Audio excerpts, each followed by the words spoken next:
And the images we've seen yesterday from Syria remind us all that here we have a responsibility to unite for real. It comes just 2 days after that horrific chemical attack by the Assad regime. We begin now in Russia, where authorities are investigating a possible terrorist attack. Amateur videos show the chaos and shock underground as dazed commuters tried to figure out what had happened. Right now, the Swedish Prime Minister says everything in this... The latest in a series of similar ones carried out throughout Europe.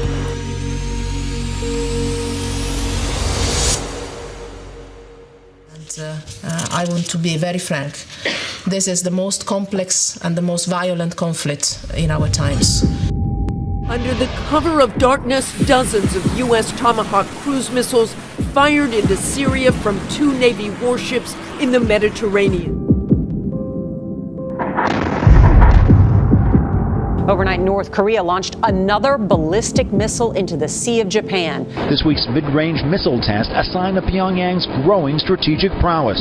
The world we live in right now seems frankly paralyzed in the face of the hell in Syria. Has drawn in many world powers, including Iran and Russia. With North Korea's unsettling ambitions and rhetoric rising, demand for these intelligence missions is high. It's a constant tempo. We're very busy all the time. In the last 10 years, we've been the busiest we've ever been in this airplane. No regional, no global power has the strength to solve it alone. We see many that have the attempt to worsen it by the day. This will only make the situation worse, not only for the Syrians, but also for the rest of the world. But in addition to that, we're in this unique situation of environmental crisis that is astounding. We stand at a critical point in our history. Already at the beginning of the year, we are facing the largest humanitarian crisis since the creation of the United Nations. A famine declaration by the World Food Program is very rare, and yet it's happened here. Now, the humanitarian crisis in South Sudan is escalating. A growing famine and ongoing conflicts in African countries are prompting the United Nations to warn that the world is facing the biggest humanitarian crisis since the end of World War II. 20 million people in the region. 9 inches of rain sparked flash flooding in Alexandria, Louisiana, nearly shattering a 70-year record. This heavy hailstorm in Alabama forcing everyone indoors. This is creepy. I have never seen this in the 11 years we've lived here. The big risk is that our generation is the last one that can address absolutely pivotal environmental threats on the planet. And we're the last ones that can do it because we're so close to dangerous thresholds that if we waste another generation, we will no longer be able to avoid a lot of calamities. And so we're the last ones on that threshold. Peru is facing the most serious floods in the last 20 years. The streets of Mocoa, Colombia were consumed by a wall of water late Friday night. Heavy rain triggered the overflow of 3 rivers. The deluge was well out of the norm. Mocoa received the equivalent of 40% of its average monthly rainfall in just one night.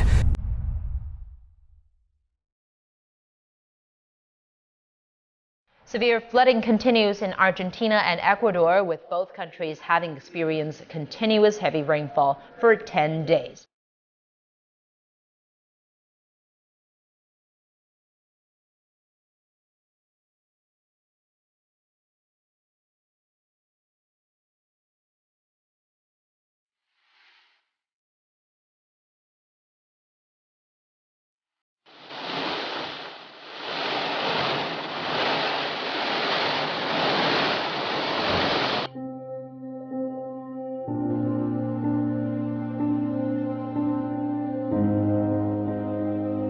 Evacuate the ground. At the Masters Golf Tournament in Augusta, the severe weather caused the cancellation of Wednesday's par 3 contest for the first time ever. And it was just devastating. I had never seen nothing like this before.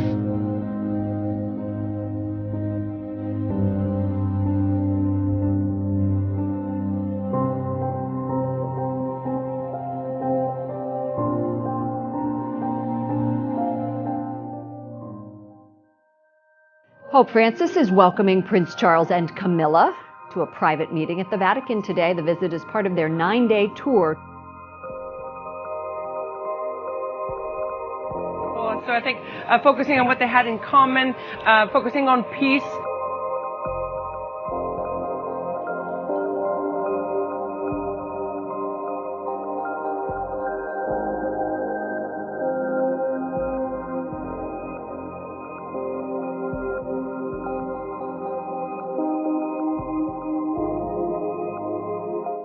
We want to show you some extraordinary pictures which came to us from the Vatican.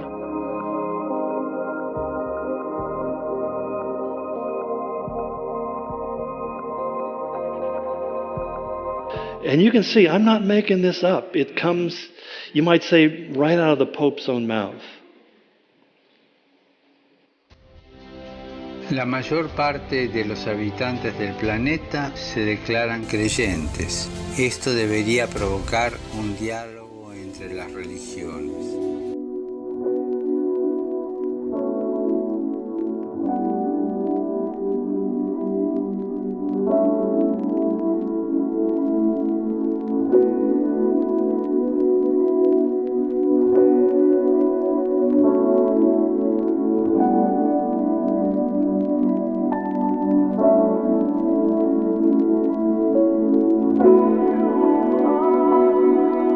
Within hours of Pope Benedict announcing that he was to resign, take a look at this. Lightning struck St. Peter's Basilica. En esta multitud, en este abanico de religiones, hay una sola certeza que tenemos para todos. Todos somos hijos de Dios. So when you ask what are we going to do about it, there really is the potential to cooperate. And how do you cooperate in a big, complicated world? Actually, it's interesting. There's no leader right now in the world. You know, there are more or less important people, President Xi Jinping or Donald Trump, of course, important, but they're not leading. There are wonderful people like my boss at the UN, Secretary General Antonio Guterres, but the UN Secretary General, he's got a unique institutional role, but he doesn't lead the world in any sense. He's not a conductor of the world orchestra. So there is no leader.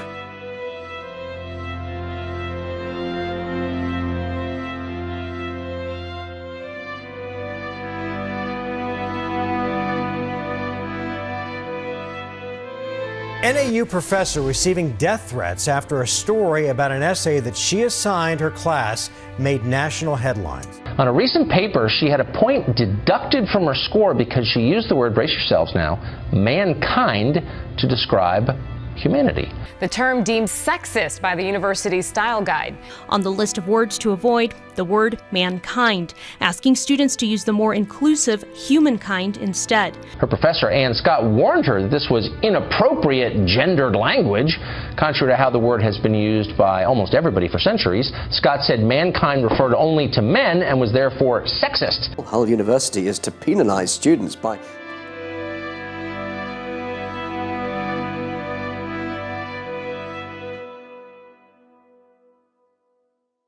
On the other hand, it can lead to, I think, blur and confusion. Language itself, which is symbolic, isn't it? Oh, it is. It's a way in which we turn feelings and ideas into communicable forms. That's fair enough. We don't want to offend anyone. But on the other hand, you can see that you're sort of sucking the juice out of language. Just finally, if I may, a very simple question.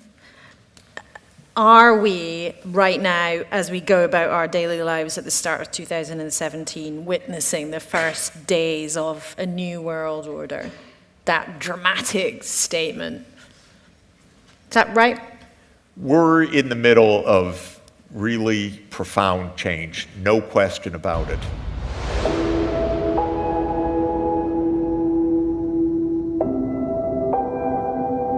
A Chinese engineer was so tired of his mom and friends asking him when he was going to settle down with somebody that he He built and married his own robot. Yeah. Oh, that's sweet. Yeah.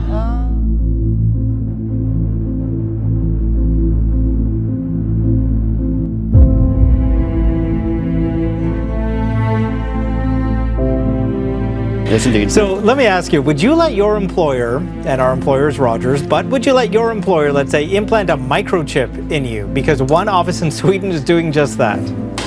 So the biggest benefit, I think, is convenience. Now some employees are actually getting microchipped. So, you just go up, you just stand by the thing, and it works. Wave. Yep. It was brilliant.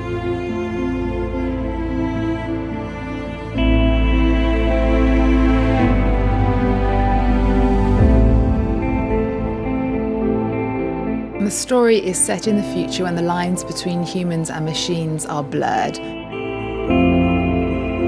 Yeah, we've talked about this before on the show, the possibility of it. The possibility, And right. at first, I was completely against it. Someone used it as like season tickets, right, for a European football, soccer. And you just kind of wave your you could finger. walk in, right.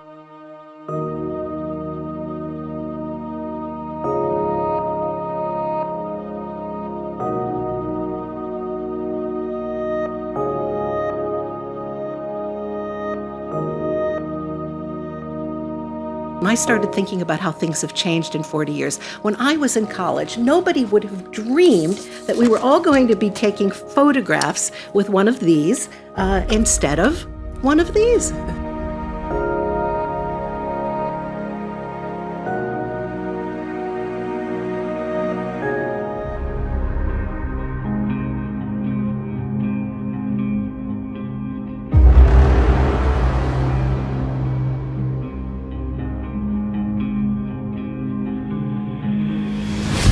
Carrying money around, a wallet and plastic cards, yeah, it's obvious. I mean, it's the next step. The next natural step for electronics is to move into the body.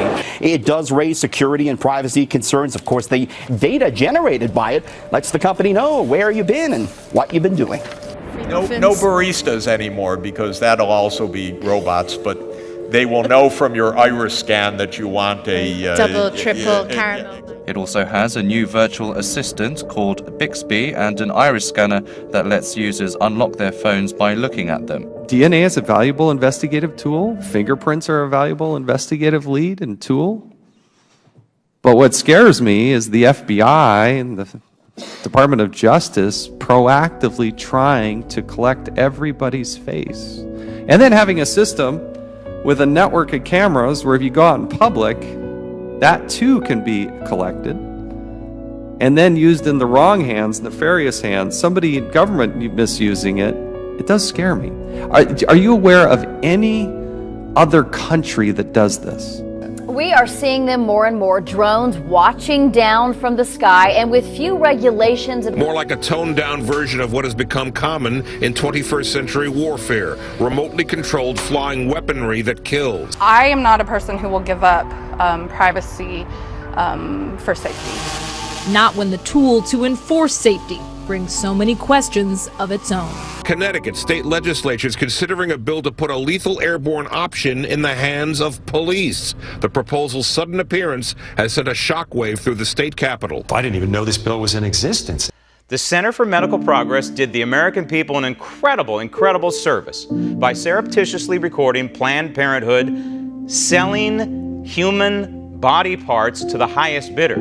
Is there any standard procedure for verifying signs of life? Well, the thing is, that doesn't go in a chart. I mean, the key is you need to pay attention to who's in the room, right? The release comes as its founder, David Daleiden, faces more than a dozen new felony charges in California. The California Attorney General has charged David Daleiden and Sandra Merritt. So instead of prosecuting Planned Parenthood for crimes against humanity, California is attempting to shoot the messenger by suggesting that these citizen journalists have no First Amendment rights. It's astounding, truly astounding. In this clip, Dr. Taylor describes the force needed when performing a DIG, a method of abortion that involves injecting a fetus with the drug digoxin. I have to tell you anecdotally, my bisexual to appreciate the ditch works.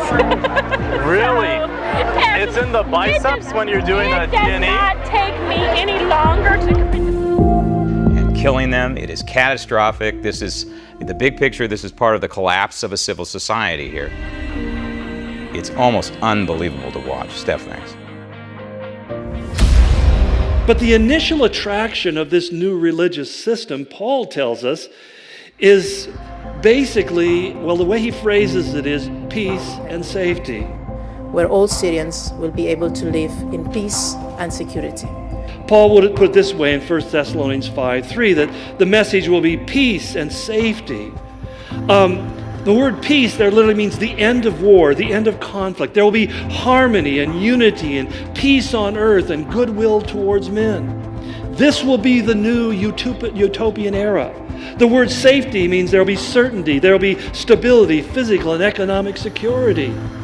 These two things have powerful attractions to most people, because we live in a broken, wounded, and violent world that's troubled with all sorts of ugly things. And the idea that one person can come on the scene and by almost a wave of a wand or divine caveat or just simply political muscle can make all of that ugliness go away and bring peace on earth. And most importantly, the word that Jesus used was deception and delusion. That men will be deceived and they will be deluded.